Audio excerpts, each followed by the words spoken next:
Olá, queridos amigos, bem-vindos a mais um programa Livros com Fé aqui na nossa Ângelos TV, a partir da nossa livraria, da Livraria Paulos, em Fátima, que desde já convido a visitar, pois aqui podeis encontrar não só um espaço agradável, mas um conjunto de livros, de objetos religiosos e alfaias litúrgicas que, de certo, vos irá interessar. Todas as semanas, com Livros com Fé, queremos levar até si o que de melhor o mundo editorial católico apresenta. O convite é que, então, permaneça connosco ao longo desta aventura neste programa com o mundo dos livros. E os livros são sempre tão fascinantes, têm sempre tantas coisas para nos ensinar, para partilhar connosco. E por isso, de facto, os livros podem ser realmente bons amigos, temos que os saber escolher. Como todos os programas, também teremos connosco um dos autores da Paulos, que virá dar a conhecer-se e a dar a conhecer também a sua obra. E hoje, no nosso programa, teremos Dom José Cordeiro, que é bispo da Diocese de Bragança Miranda e também é presidente da Conferência Episcopal da Liturgia e Espiritualidade. O livro que tem publicado connosco tem um título muito sugestivo, Corações ao Alto. É sobre a liturgia. E estou certo, não vai querer perder esta conversa muito interessante. Até já. Dom José Cordeiro é bispo de Bragança Miranda e é também o presidente da Comissão Episcopal para a Liturgia e a Espiritualidade, Conferência Episcopal Portuguesa. É natural de Angola, mas cresceu em Parada, na Alfândega da Fé. Estudou nos seminários de Bragança e do Porto, doutorou-se em Liturgia no Pontifício Ateneu Santo Anselmo, em Roma, e com a Paulos tem publicado esta obra, Corações ao Alto, Introdução à Liturgia da Igreja. Bem-vindo ao nosso programa, Dom José Cordeiro, e obrigado pela sua presença. Obrigado. Desde quando se recorda que gosta de liturgia e sim começou a interessar por liturgia? Como ciência litúrgica, só desde que o meu bispo de então, Dom António Rafael, me enviou para Roma em 1999 e tive aí de fazer uma conversão do coração também ao estudo mais profundo das fontes da liturgia, até porque tudo isso implica o aprofundamento da língua grega, latina e depois o contacto e a relação com as fontes, que não estava assim tão familiarizado. Da liturgia como oração, desde que me conheço, sim, tanto até aos 8 anos vividos em Angola, como depois, a partir daí aqui em Portugal, e dos vários testemunhos da família e das pessoas que me acompanharam ao longo da história, sempre houve esse gosto pessoal e o cultivo da oração, daquilo que chamamos de liturgia e também da piedade popular.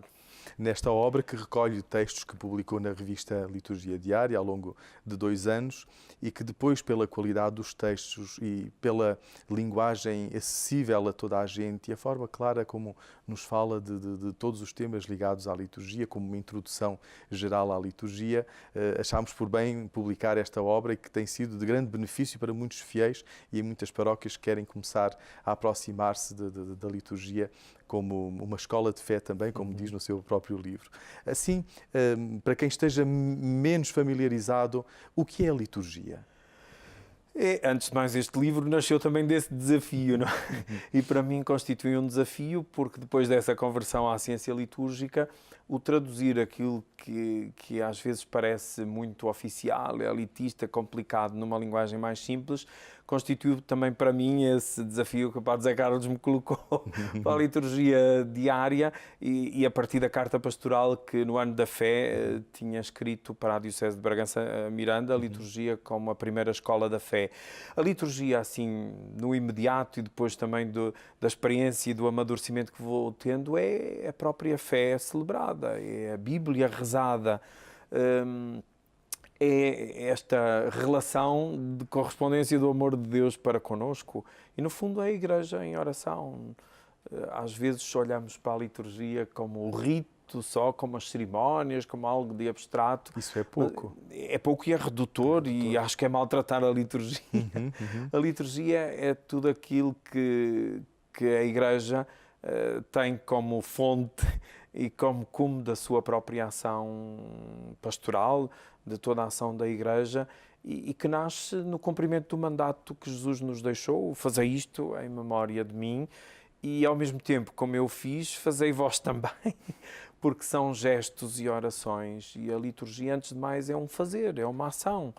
não é uma reflexão sobre Deus, nem sobre os sacramentos, nem sobre os salmos, mas é este realizar a história da salvação na comunhão com toda a Igreja e sempre no nome do Pai, do Filho e do Espírito Santo, porque sem a Santíssima Trindade não há liturgia. Aliás, a liturgia é mesmo obra da Santíssima Trindade, não é uma obra meramente humana. Não é algo teórico, é algo prático. Sim, antes de mais é prático. Não é algo estático, é algo em evolução. Muito dinâmico. Muito sim. dinâmico. E é uma verdadeira fonte. A fonte da espiritualidade cristã, e por isso podemos dizer também a primeira escola da fé, porque nós somos gerados na liturgia. É no batismo, pela água e pelo Espírito Santo, que nós começamos a fazer parte deste grande corpo da Igreja, que tem a Cristo como cabeça, pastor, servo e esposo. E tudo decorre daí, e perdendo a ligação a esta fonte, também não nos sabemos dizer, nem nos sabemos situar com Deus, com os outros, connosco próprios, com o mundo, com a criação, com a história. E é este desafio permanente, porque às vezes chego a dizer e a pensar mais vezes até que se calhar é aquilo que a Igreja mais desperdiça, porque tem todos os dias, e sobretudo nós, os sacerdotes, os consagrados, as pessoas que têm a graça de rezar a liturgia das horas, de participar na Eucaristia ao domingo ou até todos os dias, muitas vezes podemos cair no mero ritualismo, no devocionalismo ou até no liturgicismo e não transpor para a vida, não sermos renovados por aquilo que celebramos. E muitas das orações da liturgia, inclusive esta de que nos servimos para o título deste livro, Corações ao Alto, daquele diálogo introdutório da oração eucarística, remetem-nos para aí. Estamos com o coração em Deus para não estarmos numa atitude medíocre ou com eles na terra, mas com os pés assentes na terra, mas o coração para a frente e para o alto, impelidos para a missão, sempre nesta atitude de sair de nós próprios, e o Papa Francisco impulsiona-nos sempre e cada vez mais a esta Igreja em saída, e a liturgia é esta fonte, esta casa, esta mesa, esta comunidade que nos faz sair em missão, não por nós próprios, nem para nós próprios, mas no nome do Pai, do Filho e do Espírito Santo, isto é, revestidos de Cristo, porque a liturgia celebra sempre o mesmo e único mistério, que é Jesus Cristo. Portanto, o ano, para parafrasear um outro liturgista, o ano litúrgico é Cristo presente na história. Sim, sem dúvida, sem Matias dúvida. Auger. Exatamente, não é um calendário, não é um mero diretório litúrgico, nós precisamos disso para nos guiar ao longo do tempo, mas é justamente isso, é o mistério de Cristo vivido no tempo, e como o ano é a unidade de tempo maior que mais vezes se repete, então escolheu-se este termo por aproximação, porque a liturgia já celebra a escatologia, já celebra o kairos, a eternidade no próprio tempo, mas transcende-o e dá-lhe este sentido de plenitude. Ouvi-lo falar assim de liturgia realmente dá um gosto e ajuda-nos realmente a saborear, porque nota-se que vive a liturgia com profundidade e com a espiritualidade própria da liturgia. Que espiritualidade necessita o mundo hoje e pensa que esta passará precisamente pela valorização da liturgia? Acredito mais do que nunca, e até porque olhando logo as fontes nos inícios da Igreja, é a liturgia que faz a teologia, é a liturgia que faz a moral, é a liturgia que faz a vida cristã, isto é, enraizados em Cristo, é que somos verdadeiramente cristãos, e a liturgia é isso, não é um conjunto de normas nem de celebrações, que também num bom ordenamento para a Igreja no seu todo, mas é muito mais do que isso, é essa fonte, e que para a exigência espiritual que as pessoas se vão dando a si próprias, também é meio e é fim, cujo objetivo é mesmo a vida em Cristo, e até na própria liturgia que nós sublinhamos isso no final da oração eucarística, por Cristo, com Cristo e em Cristo. E é redescobrir e conhecer cada vez mais este dom para o viver no cotidiano. E é da celebração comunitária que depois nós também saboreamos esta espiritualidade do cotidiano, e podemos chamar até a liturgia da vida, do acolhimento aos outros, de olhar os outros como imagem e semelhança de Deus, de olhar os outros como nossos irmãos.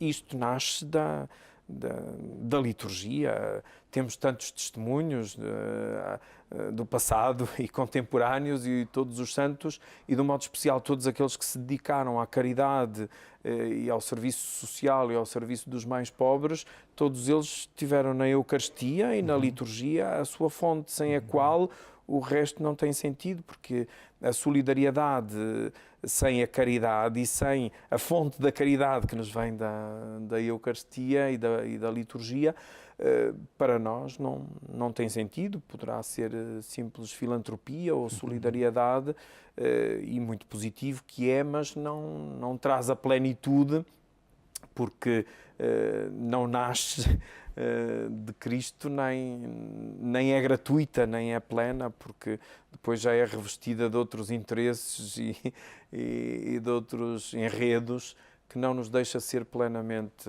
livres, que não nos deixa ser plenamente pessoas habitadas pelo Espírito Santo. É o bispo mais novo da Igreja em Portugal, da Conferência Episcopal. Estamos a preparar-nos para, enquanto Igreja, celebrar o Sínodo dos Bispos sobre os jovens e sobre o discernimento vocacional. Como olha para a juventude na Igreja e como é que a Igreja olha para a juventude? Olho para os jovens com muita esperança e muita confiança, e também daquilo que me é possível fazer o plano para que o encontro com Jesus Cristo seja para eles fonte de verdadeira felicidade, de verdadeira alegria, não só nas experiências de oração, como a Lectio Divina com jovens que desde há 6 anos realizamos na Diocese de Bragança Miranda, e com muitos frutos, graças a Deus. E tem acompanhado os jovens em vários percursos, várias iniciativas. Sim. E isso suscita ainda maior entusiasmo e maior alegria, mas vejo os jovens, como dizia um presidente de Câmara de Florença, cujo processo de canonização está em curso, Giorgio Lapira, que os jovens são como as andorinhas, eles conduzem-nos para a primavera, levam-nos para onde há primavera. E, de facto, escutando os jovens e ajudando-os neste percurso do caminho com Cristo, não nos substituindo a eles, nem às suas consciências, nem querendo que eles adotem o que nós vivemos ou o que nós experimentamos, mas sendo companheiros neste caminho com Cristo, acredito numa nova geração, numa igreja mais jovem, mais bela, mais leve.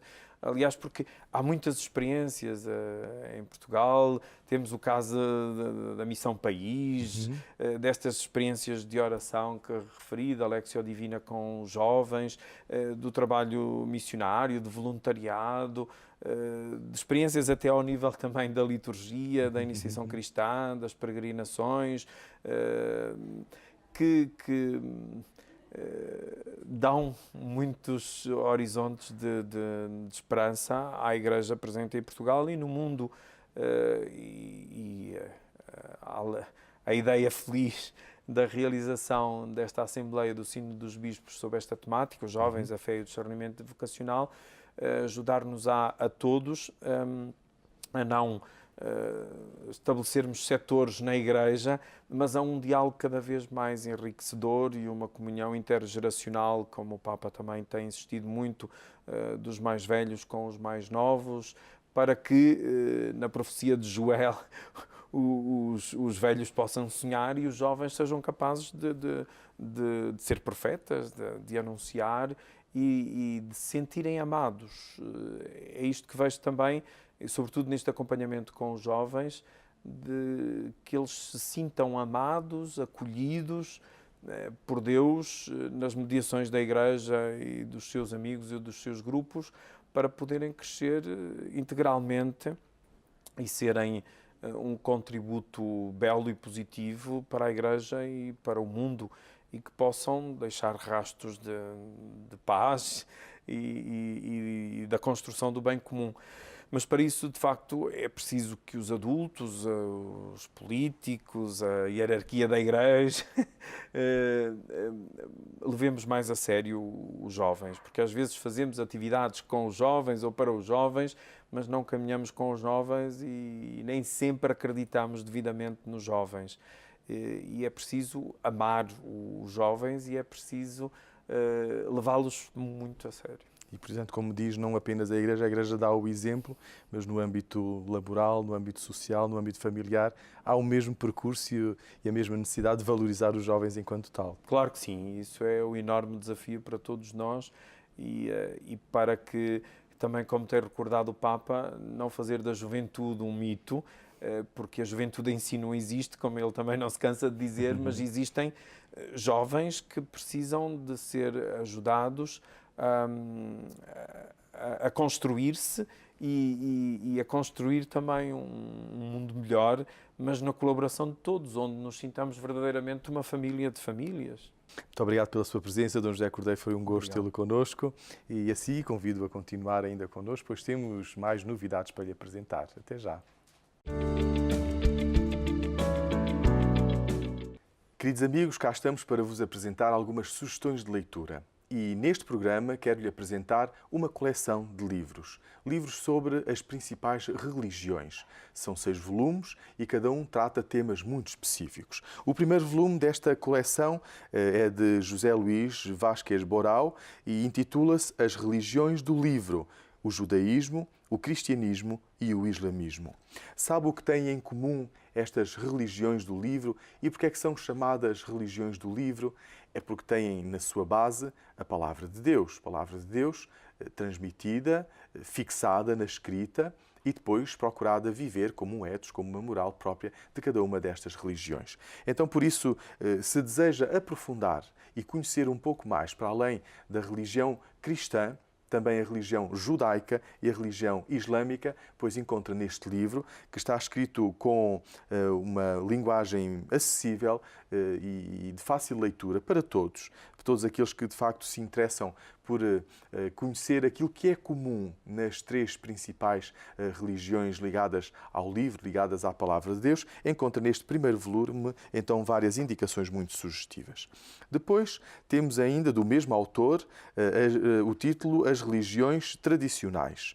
E estas passam pelo animismo, o hinduísmo, o budismo, o taoísmo, entre outras. São, sobretudo, estas chamadas religiões tradicionais, religiões vindas do Oriente, com uma componente muito forte, uma presença muito forte no Oriente. E, por isso, dão-nos a conhecer também toda a filosofia e todo o conteúdo dessas mesmas religiões, não apenas daqueles que são os transmissores dessa mesma religião, mas também dos seus hábitos, dos seus costumes, dos seus calendários e das suas liturgias. Então, nesta obra, se deseja conhecer um pouco melhor as religiões orientais, como o hinduísmo, o budismo, o taoísmo e o animismo, encontra nesta obra uma boa leitura. Do mesmo autor, José Luís Vázquez Borao, temos ainda o terceiro volume desta coleção, que se intitula Os Novos Movimentos Religiosos. Pois é que, não sei se todos sabemos, mas as religiões têm características próprias e específicas para serem consideradas religiões e há muitos outros movimentos religiosos que não são religiões, mas são mesmo isso, apenas movimentos religiosos, como a Nova Era ou o New Age, o ocultismo e até mesmo o satanismo, com características muito específicas e que nem sempre nós sabemos distinguir. Até porque muitas das vezes querem-se fazer passar estes movimentos religiosos como ligados às principais religiões, mas muito pouco têm a ver com as principais religiões. Ainda que as principais religiões vão buscar alguns elementos que lhes interessa e, portanto, forjam assim novos movimentos religiosos que procuram transmitir uma espiritualidade, mas que esta não tem uma fundamentação religiosa, propriamente religiosa. Isto é, em vez de partir de Deus, parte do próprio homem. Por isso são apenas movimentos religiosos. Então, um livro que aconselho vivamente para nos podermos situar também no âmbito destes novos movimentos religiosos que surgiram há não muitas décadas, como o ocultismo, a Nova Era, o satanismo, e que muitas das vezes influenciam até mais do que aquilo que nós podemos pensar a nossa vida cotidiana. O quarto volume desta coleção chama-se O Fenómeno Religioso. E explica-nos, de facto, a religiosidade, que fenómeno é este, que características tem e como é que acaba por ser assimilado e vivido pelas pessoas.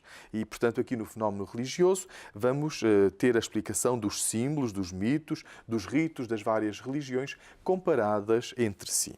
O quinto volume desta coleção intitula-se As Igrejas Cristãs. Aqui fala-se especificamente do cristianismo, porque dentro do cristianismo acaba por haver várias igrejas. A Igreja Católica, a Igreja Ortodoxa, a Igreja Protestante e a Igreja Anglicana. A raiz é a mesma, é Cristo. Cristo como o fundador da Igreja e Cristo como o verdadeiro Deus e verdadeiro homem que, entregando-se a nós, veio fundar também a Igreja como o novo povo de Deus. Então, aqui podemos aprofundar este tema das igrejas cristãs.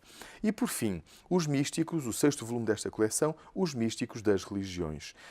Aborda todo o tema da mística, que está presente em todas as religiões, como é que cada religião tem os seus próprios místicos, aqueles que vivem a espiritualidade de cada religião numa etapa bem elevada, e a mística e, ao mesmo tempo, qual é o futuro da religião, se passa pela mística como estilo de vida e que características têm estes mesmos místicos. Então aqui fica a sugestão desta coleção sobre as religiões e os movimentos religiosos em 6 volumes que estou certo que vai querer ler ou até mesmo aconselhar algum amigo. Queridos amigos, chegou ao fim mais um programa Livros com Fé. Foi um prazer, uma alegria ter estado na sua companhia. Desejo que o mesmo tenha acontecido consigo. Aqui vos quisemos trazer várias novidades, várias sugestões de leitura e uma belíssima conversa e muito interessante e ao mesmo tempo profunda com Dom José Cordeiro. A todos desejo uma boa semana, uma semana abençoada. E se tiver ocasião e interesse nisso, visite-nos numa das nossas livrarias Paulos, que pode encontrar em Lisboa, em Fátima, no Fundão, em Ponta Delgada, em Benguela, em Angola. Visite ainda o nosso portal, o nosso site, onde poderá encontrar todas as nossas novidades e um calendário com sugestões e eventos onde nós, a Paulos, irá participar. E se deseja escrever-nos ou dar-nos alguma sugestão, pois pode fazê-lo para o e-mail livroscomfé@paulos.pt. Uma semana abençoada e boas leituras, porque um bom livro é sempre uma boa companhia.